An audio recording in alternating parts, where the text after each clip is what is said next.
তো অনেক চিন্তা করার পরে ভিডিওটা আমি বানাচ্ছি।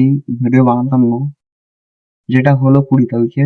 তারপরে আমি চুপচাপে ছিলাম, কিন্তু যেভাবে প্রোটেস্ট হচ্ছে শিক্ষামন্ত্রীর ওপরে, তো প্রথমে আমি ডিপেন্ড করতে চাইছি আমি নিজেকে, না আমি কোনো দলের, সিপিএম, টিএমসি, না বিজেপি, না ককরোচ জনতা পার্টি। আমি স্টুডেন্টের বেফালতু এটা হচ্ছে, ঝগড়া লাগানো হচ্ছে আবার বেশি করে।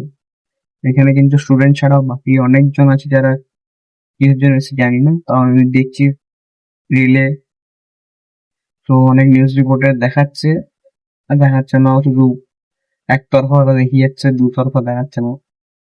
ভিডিওটাই বানাতাম না, কিন্তু যেটা হচ্ছে ইন্ডিয়াতে, এটা হওয়া উচিত না। দিল্লিতে যেভাবে পরিস্থিতিটা বিগড়ে যাচ্ছে দিন বা দিন, পুলিশ টাইম সুগো দিয়ে দেখতে দেখতে আসছে এখন পর্যন্ত। যেভাবে বিজিত ভাই আমাদের আছে, ককরোচ জনতা পার্টির হেড, সে খুব ভালোভাবে মেনটেন করছিল, কিন্তু 20 তারিখের পর থেকে এটা খুব খারাপের দিকে যাচ্ছে। সেটাই বলতে চাইছি, প্রোটেস্টটা খুব শান্তিভাবে করো।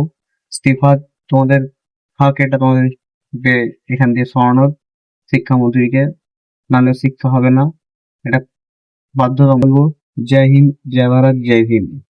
संविधान ये सब नहीं बोलता है, और देश तुम लोगों का बात का नहीं है।